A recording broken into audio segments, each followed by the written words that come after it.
Our scripture reading for the morning comes from the Gospel of Mark, chapter 4, verses 35 through 41. On that day, when evening had come, he said to them, "Let us go across to the other side." And leaving the crowd behind, they took him with them in the boat, just as he was. Other boats were with him. A great windstorm arose, and the waves beat into the boat, so that the boat was already being swamped. But he was in the stern, asleep on the cushion. And they woke him and said to him, "Teacher, do you not care that we are perishing?" He woke up and rebuked the wind and said to the sea, "Peace, be still." Then the wind ceased, and there was a dead calm. He said to them, "Why are you afraid? Have you still no faith?" And they were filled with a great awe, and then said to one another, "Who then is this, that even the wind and the sea obey him?" Friends, this is the word of the Lord. Thanks be to God. Let us pray. Spirit of the living God, fall afresh on us. Amen. One of the finest books ever written on the art of parish ministry is entitled Preaching as Local Folk Art by the biblical scholar Nora Tubbs Tisdale. The entire premise states that to best preach, to best pastorally care for, to best lead a congregation, clergy must do two very important things. First, they must exegete the biblical text, understanding each pericope's historical, literary, and social context. There are thousands of resources that help clergy with this task, and it is often the most visible, public element of one's call. But second, and far more important, according to Tisdale, is that a clergy person must also exegete the community they are called to serve, fully understanding the unique particularities that distinguish one parish from another. For instance, what is it about Westminster that distinguishes us from the old Presbyterian meeting house other than our amazing parking and Patrick singing, "Whoa, whoa," and our pulpit? Wait, a resurrection moment from the pulpit. Just we're good. Exegeting our community through the lens of Christian formation is what I have been attempting to do with you all my entire time that we've been together. And you have been providing me with some amazing and foundational feedback. One of my favorite examples is that I was with a group of members and I asked, "Does anyone have a most favorite member of the clergy?" Or excuse me, of the Trinity. Close. Of the Trinity. This, of course, being God, Jesus, and the Holy Spirit. Now, when the Holy Spirit came up as a resounding first, and God came in a very distant second, it provided me the opportunity to say, clearly this congregation just isn't that into Jesus. A question that I have asked many of you this past year is, what has been one of your most formative faith experiences? And again, by a large margin, many of those responses have shared a similar theme. And that theme has been a death. The death of a loved one. The death of a parent, of a child, of some other relationship. I've pondered why this is, why death has been so common for us. I mean, we are a resurrection people, after all. But it has to be, it just has to be, in part because of what we have all been living in and through together these last 16 months. It should come as no surprise that for many of us, for this season of pandemic, death has been an alarming constant. Now, it may seem odd at this particular time, after the opening up of worship, congregational singing masks off, these last few weeks of glorious, robust, Spirit-filled worship, full of praise and song, like the sanctuary hadn't witnessed in months. And yet I'm reminded that not all of our beloved saints of Westminster are able to yet physically be with us. As Ecclesiastes reminds us all, everything does have a season. And for many, this pandemic is coming to a conclusion. But for many, this season is only becoming even more difficult as these days drag on and as the health recommendations remain the same. Last week in Pastor Larry's children's sermon, he named that the sanctuary, the space that we are physically here worshiping in together right now, is a location that people come to for many different reasons in their lives. And one of those is when they're grieving. One of those is when they are sad. And there are many in our congregation, and far more throughout the country and the world, who are unable to come to their sanctuary because guidelines still display for them a bright red, masked face. That's what it shows for their demographic. For them, this time is even more difficult because here, with all of you, is where they want to be. But they can't. Here, right here, with all of you, to fully participate physically so that we can collectively carry together their grief. Given that we just celebrated the very first federal Juneteenth, while we are in the middle of Pride Month, should remind us that the barriers that have been erected to impede all of God's people from worshiping together have a history far longer than just COVID-19. And as we work to ensure that God's beloved community comes to fruition soon and very soon, we must carry that grief together. Now, the person that I have heard lately describe the importance of this communal grief holding most poignantly and powerfully is the Reverend Emily Berman D'Andrea. During a recent adult formation class, Reverend D'Andrea shared that a formative experience she had when she was a member of this church was that before she felt called to ministry, when she was a young adult member here, worshiping, serving, fully participating in the life of this congregation, the most formative experience that she still carries with her was not a Christmas service with snow, was not an Easter resurrection moment. It was the way that this congregation carried her in prayer after the death of her mother. As a young adult, living in a brand new city, suffering from pain and grief, you, Westminster, you were her balm in Gilead. In fact, it was the love and the support, the encouragement, and the care from this congregation that helped Emily further understand that she was, in fact, called to professional ministry. And the way that she still leads weekly worship has been forever influenced by that act of merciful compassion by you. You see, for this preacher, the biggest test facing us all is not what will worship look like in autumn. How will we ensure that we maximize the virtual space in our ministry moving forward?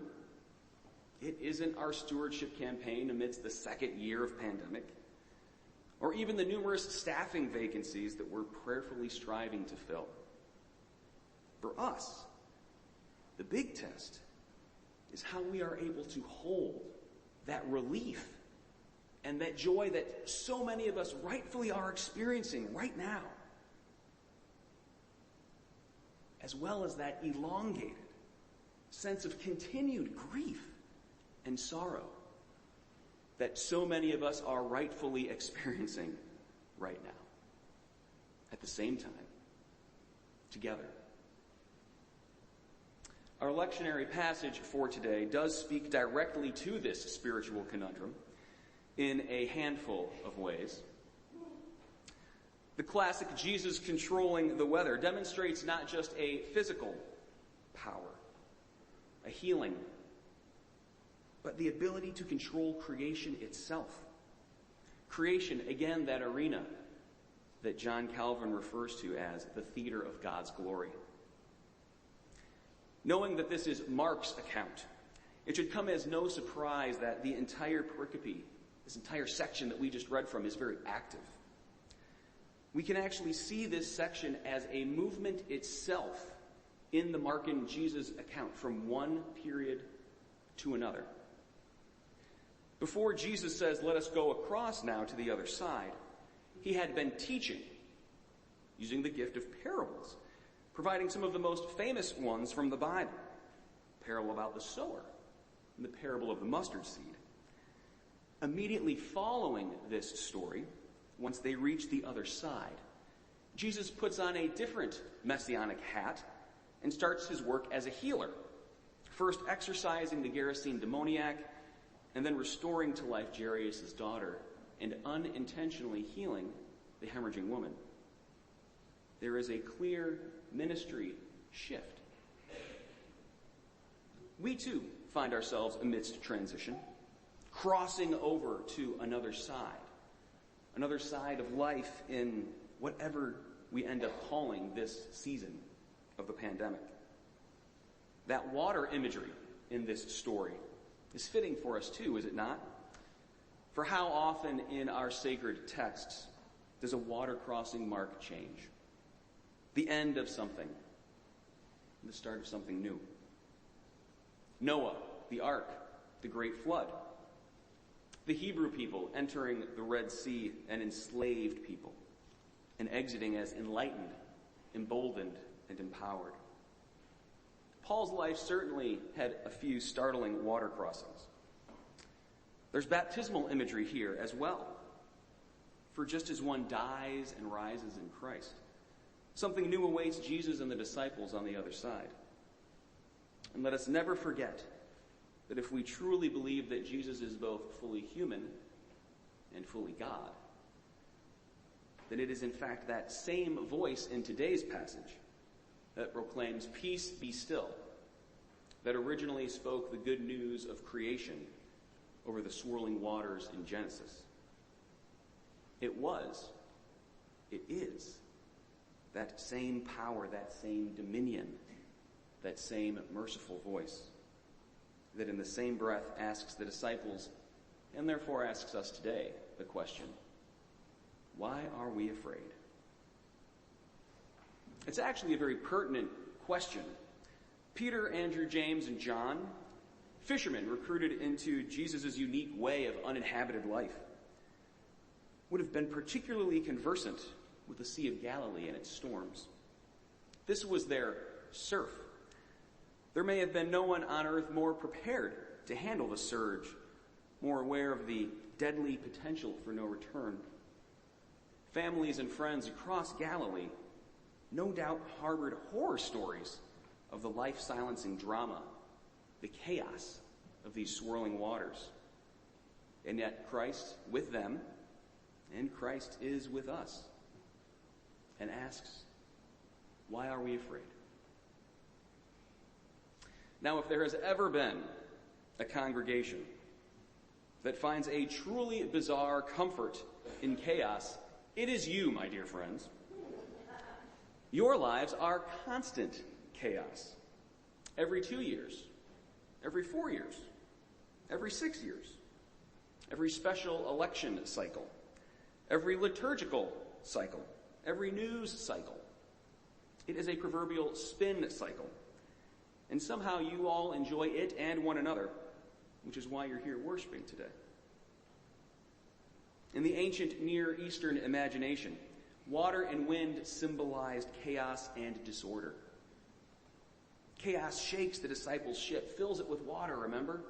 It's almost ready to overturn. A scene of shaking, a scene of almost sinking, that manifests itself in an expedition beyond their most familiar horizons. Their journey challenges their faith and jeopardizes their peace. Of course they are afraid. And doesn't this, for all of us today, sound so familiar? Just thinking back on my own pandemic experience, we had 3 COVID deaths on our block. I can tell you what was not fun and what was chaotic and what brought along a lot of fear was seeing the ambulance and the EMS come to these houses of people on a street we just moved into, entering those houses in full hazmat gear. 3 times. Fear. Chaos. There's right now only 3 chairs up here on the chancel because fear and chaos has been the journey we've all been on with Reverend Whitney. We're doing our best to care for her and encourage her as she heals. But during these 9+ months, there have been moments for all of us of fear. Moments of chaos. I can tell you a moment that scared me was sitting in my living room, watching on TV on January 6th, and sending texts to these 2 incredible men, members of the Trinity. Who works in the Capitol, though? Whose loved ones are there? How can we pastorally care for them while we're watching this on TV? Fear. Chaos. That has been our season. As Stephen Marsh wrote in last Sunday's post, eventually there will be studies, falsifiable theses with quantifiable results, COVID's effect on suicide rates, divorce rates, school participation, mortality, depression, anxiety, economic output. But none of them will get it. No study could ever capture the lived experience of this pandemic. Its peculiar, oppressive texture, the bracketing of time, the asterisks hovering up there right above all of our lives. What is it that we just lived through? What is it that we're coming out of? We do not yet know what that is. But we do know that we all have to live into this call together. All the fear, all the delight, all the confidence, and all the confusion. As we learn how best to carry these emotions together, the way forward will present itself. For many, the daily languishing, as sociologist Corey Keyes writes, or that sense of stagnation and emptiness, the feeling as if you were muddling through your days looking at life through a foggy windshield. Sounds familiar? Well, that languishing feeling, that may be here with many of us for a while. And as a people who have expanded the way that we imagine community, it's time for us to continue in that mold and continue to hold together one another's joy, their grief, and yes, even those who languish. As Desmond Tutu reminds us, my humanity is bound up in yours, for we can only be fully human when we are together. So what will things look like once we've crossed this stormy chaos and landed on the other side? Perhaps Dr. Robin Wall Kimmerer and the wisdom of the indigenous Potawatomi people can give us the best answer. Kimmerer is a distinguished teaching professor of environmental and forest biology and the director of the Center for Native Peoples and the Environment. And she writes of a phenomenon that many of us have probably seen, but we may not have the right jargon, the precise vocabulary to describe. The word is papui. Say it with me. Papui. Papui is the force which causes mushrooms to push up from the earth overnight. Now, I can tell you that this past spring, while I was languishing in the omnipresent chaos, the storm of this pandemic, one morning I noticed a lone, solitary mushroom pop up in the backyard. Papui. The next morning, a few of its mushroom friends joined in, and there was now a spattering of mushrooms. Papui. Within the week, sections of the backyard had turned into mushroom troops, as this mysterious life force caused all of these mushrooms to burst forth, to be born, to come to life.